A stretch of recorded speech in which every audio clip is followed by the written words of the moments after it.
నన్ను ఎడబాయని నీ బంధము నాకుండగా నా ప్రాణము నాలో ఎందుకు కృంగిపోవును?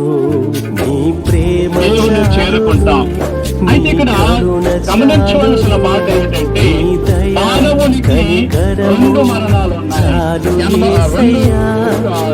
ప్రేమ చాలు, కరుణ చాలు, నీ దయా కనికరము చాలు యేసయ్యా. అదే కొంతమంది పడుతున్నారు, 2 సార్లు చచ్చిపోతున్నారు. అంటే 2 సావులు 2 పుట్టు. అయితే గమనించండి, ఏమిటి ఈ విషయం అంటే, ఒకటి శరీరపరమైన పుట్టిక, తల్లి గర్భంలోంచి పడతాం మనం. ఈ పుట్టిక ఏమిటి? శరీరపరమైన పుట్టిక. రెండవ పుట్టిక అంటే దేవుని నమ్ముకుని దేవుని విశ్వసించి మనము ప్రభువుని అంగీకరిస్తాం చూడండి, అది రెండవ పుట్టిక, ఆత్మీయమైన పుట్టిక. పుట్టికలు ఎన్ని ఉన్నాయి అమ్మ చెప్పాలి? పుట్టికలు ఎన్ని ఉన్నాయి? ఎన్నిసార్లు పడతాం? 2 సార్లు పడతాం. ఒకటి శరీర పరంగా, 2 ఆత్మీయ పరంగా. మరి మరణాలు ఎన్ని ఉన్నాయి? మరణాలు ఎన్ని ఉన్నాయి? 2 ఉన్నాయి. చెప్పాలి, ఎలా చెప్పండి?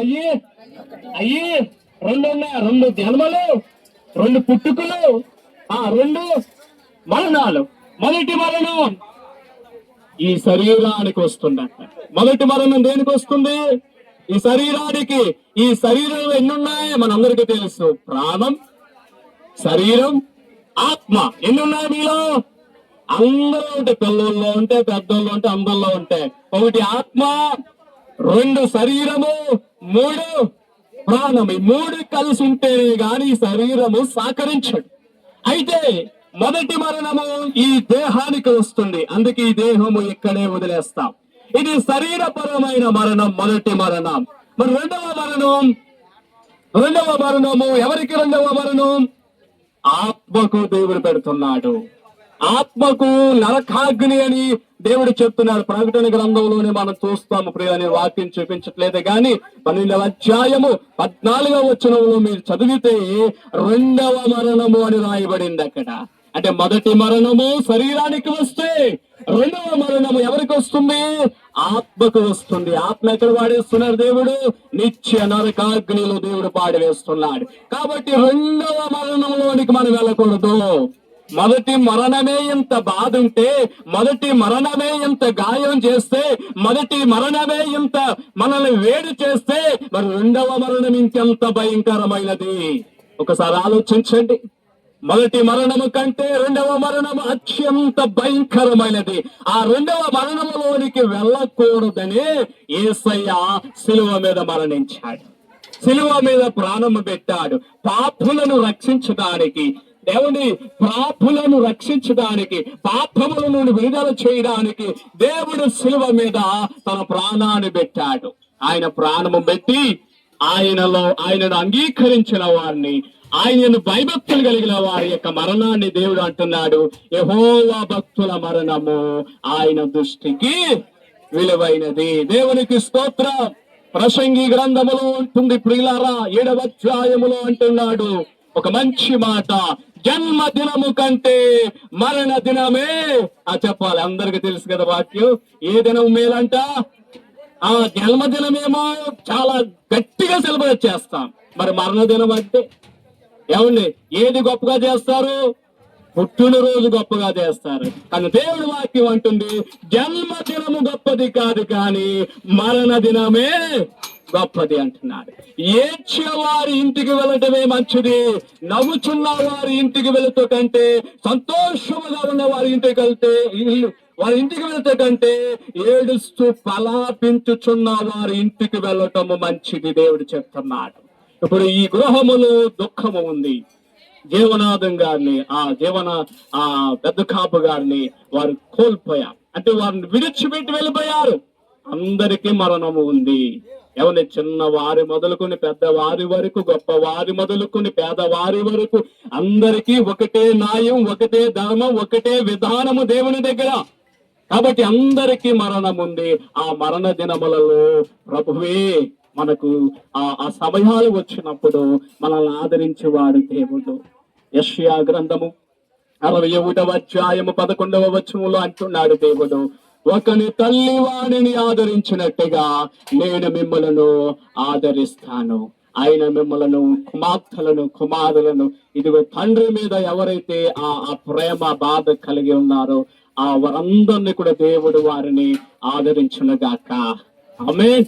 దేవుడు దరిద్రులను అయా మీరు పిలిచి చారదీసి ఓదార్పునిచ్చే దేవుడు ఉన్నాయి.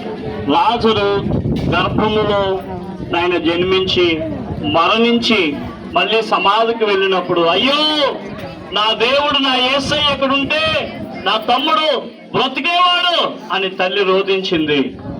అయితే యేసుప్రభు ఆ విషయం తెలుసుకుని వెళ్ళి లాజరు బయటికి రా అని పిలిచినప్పుడు లాజరు యొక్క సమాధిని దేవుడు తెరిచి ఆ లాజరు యొక్క నారబట్టను, యూదుల ఆచారం ప్రకారముగా నారబట్ట చుట్టి సమాధిలో పెడతారు.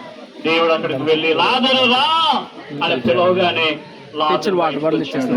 ఆయన నారబట్ట విప్పబడి, దేవుని నమ్ముకుంటే మన ఆత్మీయతను దేవుని దగ్గర ప్రకటించుకుంటే లాజరుకి ఏ రీతిగా అయితే నారబట్ట విప్పి ఆయన నిత్య జీవాన్ని ఇచ్చాడో అలాగనే దేవుడు నీకు నాకు మనందరికీ చక్కని నిత్య జీవాన్ని ఇవ్వబోతున్నాడు. కుటుంబానికి ఓదార్పునివ్వండి, కుమారులు కుమార్తెలు వారికి సమాధానం ఇవ్వండి, వారి పిల్లలు వారి కుటుంబాన్ని మీరు ఆదరించండి. నాయన మరి పెద్ద కాపు గారి భార్య కొరకు ప్రార్థన చేస్తాం. ఆ తల్లికి ఓదార్పును దయచి, దుఃఖం అంతా ఆ తల్లిదే. ఇప్పుడు ఆ బిడ్డను చూచేవాళ్ళు కావాలి అయ్యా, ఆదరించే వాళ్ళు కావాలి, అన్నం పెట్టే వాళ్ళు కావాలి, వస్త్రాన్ని ఇచ్చేవాళ్ళు కావాలి, మందులు ఇచ్చేవాళ్ళు కావాలి, హాస్పిటల్కి తీసుకెళ్లే వాళ్ళు కావాలి. అయ్యో నా భర్త ఉంటే నన్ను ముద్దాడేవాడు, అనారోగ్యంగా ఉన్నప్పుడు నన్ను హాస్పిటల్కి తీసుకెళ్లేవాడు. ఇప్పుడు ఆ బాధ్యత అంతా కుమారుల మీద ఉంది, ఆ బాధ్యత అంతా కుమార్తెల మీద ఉంది, ఆ బాధ్యత అంతా మనవాళ్ళు మనవరాల మీద ఉంది. మా అమ్మమ్మ మా నాయనమ్మ అని ఆమెను ఓదార్చి చూసుకునే బాధ్యత మీది. ప్రభువా ఈ బిడ్డలందరినీ దీవించండి. బోధన కార్యక్రమంలో సహాయం చేసిన వారు అయ్యా, మరి దూర ప్రాంతం నుంచి మీరు దాయాదులు వచ్చారు, వారు తిరిగి ప్రయాణమే వెళ్ళబోతున్నారు. ఆ ప్రయాణంలో తోడుగా ఉంది. 5 రొట్టెలు 2 చేపలు 5,000 మందికి పంచినట్లుగా ఈ కార్యక్రమానికి చక్కని విందు ఏర్పాటు చేశారు నాయన. ఆ విందును కూడా ఆశీర్వదించారు. మిగలగా ఎత్తబడినవి 12 గంపలు ఎత్తారు నాయన.